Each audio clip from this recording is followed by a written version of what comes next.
Hello. You're listening to Questboard, a podcast where we make up random side quests. My name is Brandon. And I'm Tiffany. And just so you know, we are not professional writers in any way, shape, or form. At least we don't claim to be. We just really like tabletop RPGs. And we do this for fun. That's all right. How are you, Tiff? I'm doing okay. I just learned about something recently, and Well, we learn something new every day. yeah, it was a few days ago, but it just Close had me enough. thinking, okay, random question. What do you see when you close your eyes? Not a hypothetical. I'm actually asking, like, what do you see when you close your eyes? Most people just say darkness. Yeah. I recently learned about something called visual snow syndrome. So some people, when they close their eyes, see little flickering colored lights. Is that a sign of like bad vision or something? It is, I think, theorized to be connected to... Actually, I have a thing up on the screen that I can read. So visual snow syndrome is a rare chronic neurological disorder characterized by persistent flickering tiny black and white or colored dots, kind of like television static, filling the entire visual field, even when you close your eyes. It is believed to be caused by brain hyperexcitability in the optical lobe, often accompanied by migraines, tinnitus, and anxiety. While no established cure exists, treatments focus on symptom management via medication or specialized lenses. Is it like a constant thing or is it like it sometimes happens? It's an always thing. Because I think I might have it. Self-diagnosis here, so no like actual things, but I see the sparkling, flitting, changing lights when I close my eyes. Is it just like very abrupt and very obvious kind of thing? Oh, yeah. It's like I actually couldn't sleep the first night I found out about this because I was too busy watching the lights change and flicker and morph. And when I look at things during the day... Can you look up what how many people have this condition? Because Because I always find that fascinating when you find out something that's not normal, like that's not normally people kind of thing, and you're like, how many of them, or how like rare percentage it is? of people that have it, Yeah. it affects approximately 2 to 3% of people. Wow, you're very rare. I'm something. But like if you look at images of it, there's really severe cases where it's like really bad and you almost can't see anything. It's just horrible. It's awful. And then there's images where it's just like, oh yeah, if you look in like the white space between things, you'll see all the little flickerings and things moving around. I'm like, ah, crap, that's what I see. If I look into darkness, if I look at something black, I see... Has this been your whole life kind of thing, or is it just like recent? It's just like the astigmatism lines that I learned about. I told you about the I have astigmatism, right? I do too. Did I tell you about like when I found out about it? I think it was like a couple of doctor visits ago, where I was just chatting with the assistant or whatever that was doing the test, and she just dropped a casual like, "Oh yeah, you have astigmatism." I'm like, "I do?" Like, yeah, it's pretty much when you like see a street light or something at night and it's elongated lights. The stretch. I'm like, that's not normal. That's not normal. You know where I learned about that from?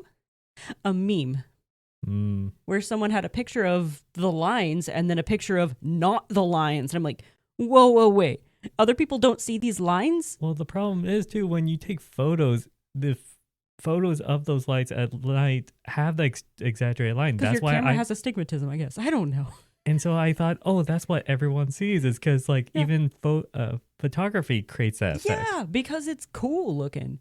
But no, I've got a friend who only has astigmatism in one eye. When they close that one eye, guess what goes away? It's so weird. So anyway, yeah, I just learned about the visual snow syndrome, and is there any cure for it? If no, you want it's to chronic. get rid of it. Okay. Well, it's not like it hinders me in any way. It's just every now and then. It sounds like you shouldn't drive at night. That's what it sounds like. Well, I already have astigmatism. I shouldn't drive at night. I drive at night fine.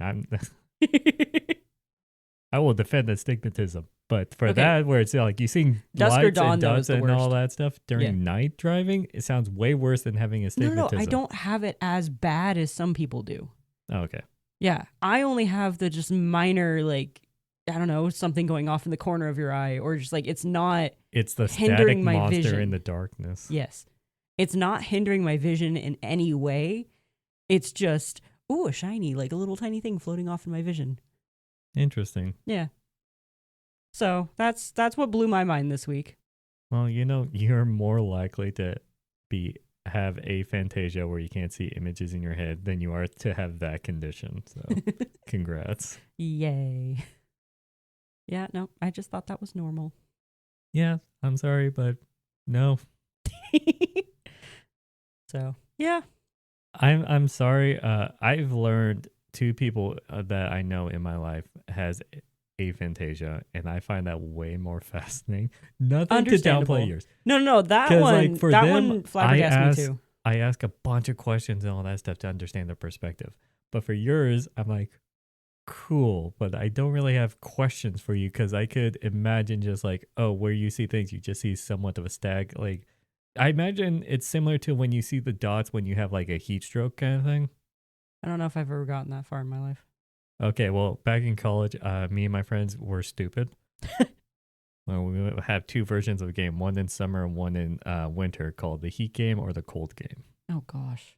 More importantly, for this example, for the dots, is the heat game, where it's in the middle of summer, in which all windows are rolled up and the heat is blast on the highest setting until Wow.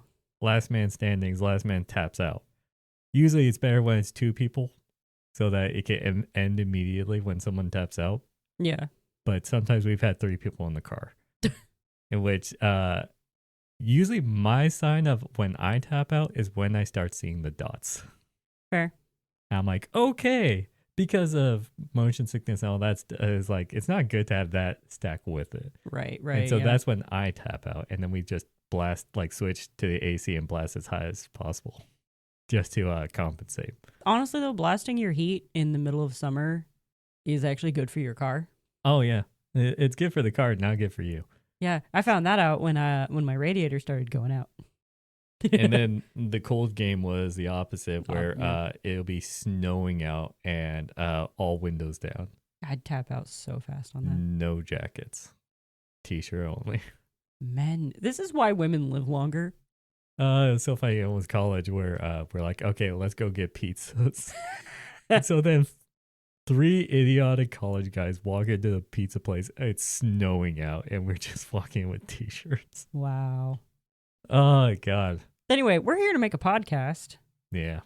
That's not a segue. That's a hard cut. Anyways, Tiff's a freak. That's what we learned today. I mean, I already knew that. Yeah. But now neurologically, even more. Yeah. And we still tolerate her. Anyways, what are we doing today? We are going to roll off of our Rolling at 20 list. That's right. So thank you, Rolling at 20, for continuing to let us use their posts. Yes, I absolutely love their posts. They've got some really good ones out there. So, what do I need? A D20. That's right, D20. I got 6. 6. Let's see what we got. Side quest number 67. 6, 7. Oh, gosh. Sorry, I had to. Yeah. For several nights, the player characters have seen signs that something is following them, but they're never able to catch whatever it is. Finally, they discover it to be an injured blink dog, which has a message tied to its collar. Okay, to be honest, in the first half, I was like, "Oh, this is a Questober episode," but then it turned out to be a sad injured blink dog, and I was like, "Okay, it's not scary anymore." Yep. So this obviously is going to lead to something. Yeah, probably a call for help. Maybe someone's trapped somewhere and they sent their dog out to look for help. I had thought of, I forgot the name of the episode. Uh-oh. It was the Monster Spotlight. It was on phase spiders. Oh, yeah. And that made me think of, because we made a ethereal plane where things could exist within it, and we made the trapdoor spider kind of thing, but ethereal Yeah. plane version, Ethereal which trapdoor was spider. really great idea that we did. I still like that we did that. Not to pat yourself on the back or anything. Oh, I will do that. He is currently patting himself on the back. No, he's not. No, but if we play off of that, where there's still within the ethereal plane, like there's another plane of existence that the players could go to, kind of thing. That's very similar. Yeah. I'm just now realizing that I'm making the upside down from Stranger Things. Oh, yep. Yeah, pretty much. But what happens if like someone is trapped in the ethereal plane and they are sending the ethereal plane dog to try to get help, and it's a message of call for help I like to this. save them from the ethereal plane. Well, I mean, okay, you're And not if we tie it together with technically the creating something new. The ethereal plane does exist in D&D. yeah, but I as a don't think thing. it exists in the way that like You can visit it. You can visit in its own separate area. I feel I'm like not you entirely can. sure. But if we Because combine I that think with like Dimension the Door takes you through the ethereal plane, and I know when a bag of holding breaks, it spews everything out on the ethereal plane. So presumably, if you go visit, there's a lot of loot. but it was like if you want to attach it with the whole phase spider lore that we have, it's what if like in this ethereal plane there is like a foresty area and they're just trying to run and there are a bunch of phase spiders in it. The ethereal plane is full of spiders. Or like that was one of the just monsters that we know Yeah. interacts with the ethereal plane. Oh, presumably a blink dog could as well. Well, yes, but maybe 'Cause- that's how this person got into the ethereal plane to begin with. Was it the blink dog, or was it a phase spider that grabbed them and pulled them in, and then they sent their dog to call for help? The problem with this is this now turns into a very simple quest where it's like, okay, go in, save them, and then get out, and then done. Kill Yeah. a bunch of phase spiders. Is there any kind of twist you want to do to this, or like something that's unique? The phase spider queen. Are you gonna say like the Spider Queen, like of the Underdark, the what's her name, Lilith? Lilith? Or Lolth. Loth, thank Loth. you. That's a goddess. But if there's a ethereal version of it for face spiders, Yeah, her name is Luthi. Loth and Luffy. But you know what I mean. Yeah. No, I meant like just a bigger spider. Just a bigger spider. But, I mean, we could create a new goddess. I mean, or is there Or it could just be Lolth. or is there a different reason? Like we don't have to do the whole face spider thing. Right. That was just like because piggyback off of a previous This episode. could be a situation where someone was doing experiments with teleportation and accidentally got themselves stuck in the ethereal plane. And the only being that could escape that would be their blink dog. Because I looked up a stat block for a blink dog. It can only teleport itself and anything that it is wearing or carrying. So if you strap a dog to your chest like a baby holder, and I don't think that would work. I think that's too he's much. technically wearing you. No, you're wearing the dog at that point.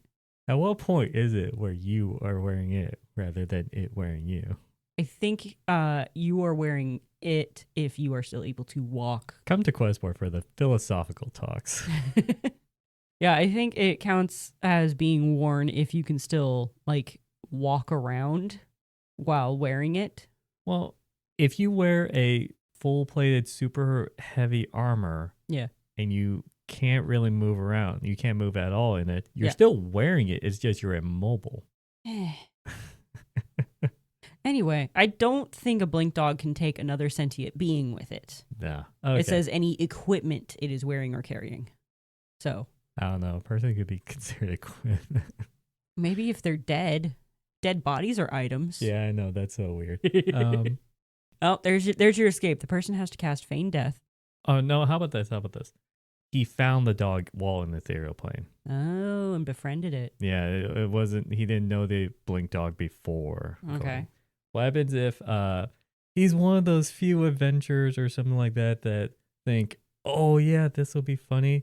We need to fly over this or anything like that. Everyone get in the bag of holding except for the one person who can fly so that they could get across. And then something happened and then bag pierce gone. There we now go. they're stuck in the ethereal plane. That's interesting. Is there air in the ethereal plane? there was 10 minutes of air divide. Well, No. 10 minutes worth of air for a single person in a bag of holding. Yes, but That's is what there I'm saying. air in the ethereal plane? We can make it up, so I will say yes, so that you could go exploring around Fair. to make this plausible, Yeah. because it is our world. We could do whatever we want. That is the joy of imagination. Cue the SpongeBob meme with the rainbow. How'd you know that was in my head? Because I was everyone knows that meme. I was trying so hard not to say it like him. Imagination. Check out YouTube for that visual gag. You're welcome, Dang Tiff. it, now I have to actually put that in there. It's not that hard. No, it's not. You just have to find the image, not even like. Yep. You don't have to find the GIF or anything. But what if I do? Good on you. Anyways, so do you want to say it's a group of people? Like it's Okay, three yeah. out of the 3 people, because that's the 3 members of the venturing party that went in the bag of holding. Gotcha. That maybe while they were trying to escape or something, and then an arrow pierced the bag of holding while Yeah. the 4th person was flying or running away. Right. Okay. Cool. And they have no way of contacting said 4th person, so they just sent back a blink dog that they've befriended. Yes. So I think now we're going to somewhat loosely construct a what's in the ethereal plane, if we want to make it like the Fae or something like that, where it's just there is a environment within the ethereal plane. I'm thinking it's like almost like if they're in a forest and they switch to the ethereal plane, it's almost like a ghost version. Yes, I The did air upside quotes. down from Stranger Things. Yeah, it's like a ghost version of the real world, but like the trees have like almost physical form, but like with a little bit of force, you can like pass through them. But being actual physical beings in the ethereal plane, you are essentially the ghosts there.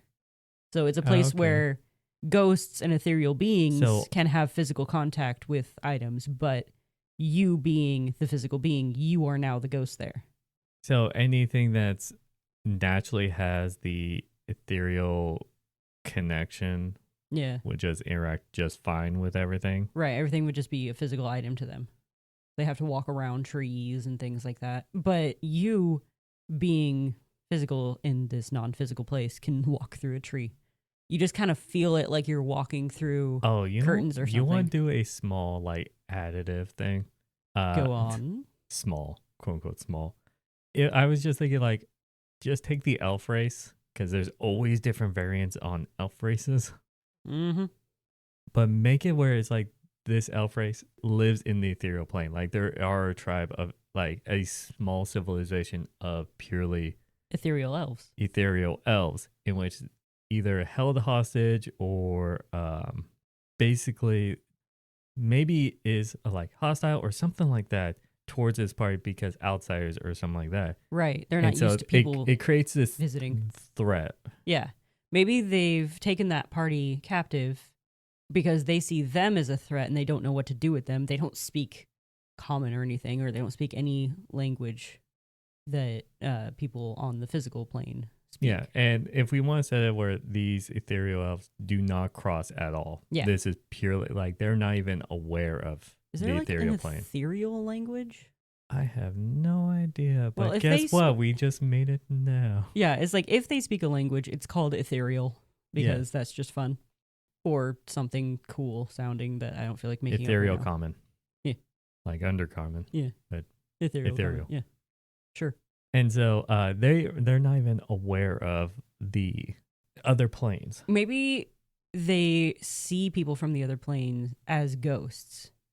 So now they see these people as ghosts made real almost like or like no, because since they're physical people are more like ghosts to them. That's really hard to work into it. That doesn't have to be a thing. Okay, so if it's just people can interact normally in this ethereal plane, I just realized where I got that idea from. what? Danny Phantom. When he visits the ghost world, if he turns back to his human form, he's basically a ghost in the ghost world. Well, at least now you're aware of where you got that subconsciously. Yeah. I knew I was pulling it from something. So, do you want to scrap that idea? Yeah, that makes things a little bit too hard to interact with. So Especially maybe for the players when they actually go in there to save them. right. Okay. So maybe everything just kind of has like an almost ghostly like appearance, but is still physical. And maybe everything kind of looks like glass almost. Frosted glass? Yeah. And like even the elves, they look like they're made out of glass, but they're flesh and blood. Well, I'm thinking like if I was thinking the somewhat skin tones of phase spiders, where it's very much pale Yeah. and like they still have like you get tangible. It's Yeah. not ghost like, but just super Right. pale and like lighter colors kind of thing. Did you ever watch The Dragon Prince? No. Okay. Well, in that, there's a race of elves called the like Starstruck elves or something like that. And their skin kind of looks, for lack of a better word, ethereal. Is like almost the night sky with like stars and things. Okay. I thought We could go something similar to that, yeah. but it still would be non-transparent. It'll be, corporeal kind of thing. Yeah. I mean, I know celestial elves exist in D&D. Yeah. I can't remember what they look like. Yeah, it says Spelljammers. But race. so it's going to be just a civilization of these elves and Yeah. all that stuff. Are we going to say that they take these people hostage? Oh. These hunters or these adventurers? Maybe. I think they're 'Cause- probably just holding them until they can figure out what to do with them, is what my thought was. But they could also take them hostage, be like, you've intruded on our land. Well, they're not going to understand. Now. Well, that's their thinking, though. They're Oh. like, you've intruded on our land, so nope. You're our prisoners now. Not really a hostage situation unless they can, like, No. It's make their it's, terms known. yeah, it's pretty much prisoners. Yeah. And which they don't even know where they're from or anything like that. So it might be just science experiments at that and point. like they don't know what threat these people could pose. So they're keeping them locked up so they're safe. And so this will be interesting if the party has comprehend all languages. Ooh, yeah. But that is up for them to just so happen to have. Right. Do we want to name the Blink Dog? Sure. I said that, and I didn't really have a better name in mind than Blinky. Clyde, because Clyde. that's the fourth ghost. That is the fourth ghost. You want to give a name for the 3 adventurers that got taken into, warped into? Got a Herman. Herman's a good name. Herman Okay. Villa. Herman is the cleric. Okay, That sounds like a cleric name. That does sound like a cleric name. Let's see. Ooh, there's a Tyrese. Tyrese is the fighter. I was thinking that. Yes. And all right. We need our rogue. Feels like that would be a good fourth party member because we have our cleric, our fighter. The wizard was the one flying. The one flying could have been the Aarakocra. Fair. Or it could have been the rogue because they're You'll technically never the guess fastest. What name is on this list? What? Clyde. Okay. I'm not going to use it, but Otis. Otis? Okay. So I don't fully remember the names, but anyways, we've said it, we established it. Herman. I forgot the second one. That was Tyrese. Otis. And Otis. I picked all guys' names. That's fine. But they are going to be experimented on or possibly interrogated because they don't know where they're from. Actually, Tyrese could be a woman's name too. In which the party is going to have to save them. Should we establish, like, in this elf, like, real quick at the end of this episode? Yeah. What kind of settlement is the party getting into? Like, is this going to be the stereotypical elvish kind of amongst the trees kind of thing? Or do you think that they have more of a established, like, city kind of What if instead of like trees civilization? and foliage, everything's crystals? It's like Okay. a crystal kingdom type situation. And Is it where it's a natural, like a natural growing crystal, and the elves have learned to like manage and grow the crystals? And, I like, thought you were build- talking about like those villages or cities that's built within a cliffside. I Yeah. thought you were imagining like carving into the crystals that too. to basically be homes in that way. That also works. But like Okay. they've learned to work with the crystals. Okay, so and if the DM wants to incorporate these crystals to be a new thing within your world that only is accessible within the ethereal plane, Right. you do you. But also the fact that you need to come up with maybe you could come up with like interesting variants on species or monsters and all that stuff. Mm-hmm. But not all of them have to be able to switch between the ethereal plane and back. It may only be a few select things like the face spiders or blink dog or stuff like that, in which, in their perspective, they blink away, but they blink away into the material plane where they just, like how we see it from the material plane to ethereal plane, they just disappear and it looks like they're teleporting. Mm-hmm. But yeah, and so you could creatively make a whole new world, even though this is not a fully established thing that D&D's like doesn't really touch. Nope. But I mean, you can take our idea and elaborate on it. Add Oh, more. also the elves also have a scavenging mentality, and they have a bunch of random stuff from the material plane. Because of all the stuff from the bag of holding. Everyone's bag of holding that keeps popping. Yeah. And all that stuff. Nice. And so, yeah. If you put this in your campaign, let us know what kind of monsters did you put in the ethereal plane? And how they get into, what is their plan to get into the ethereal plane?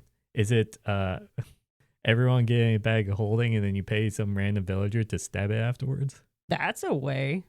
Or you get you pay money for a scroll. Everyone buys a scroll of planar teleportation or something like that. So that's the thought too.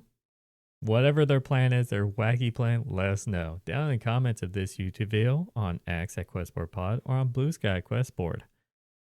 Thank you, RollNat20, for allowing us to make quests out of your prompts, and this one was definitely a interesting one. I like it a lot. And we added to our QuestBoard cinematic universe. Yay! Or questing universe. Ooh, I like that one. QuestBoard questing universe. Doesn't sound as good. We'll workshop the title. Yeah, we'll workshop that. But yeah, thank you. If you have a job posting of your own that you want us to make a quest out of, you can let us know on any of those sites or down in the comments. If you're listening to us on YouTube and want to listen to us on the go, on the way to work or something like that, we're on most podcasting platforms. If you're listening to us while driving, we are on YouTube, where there's sometimes visual gags, or I have to prompt them, but there's sometimes visual gags. Womp womp. You could check us out on YouTube. I think with that, I wish you all good night. And happy questing.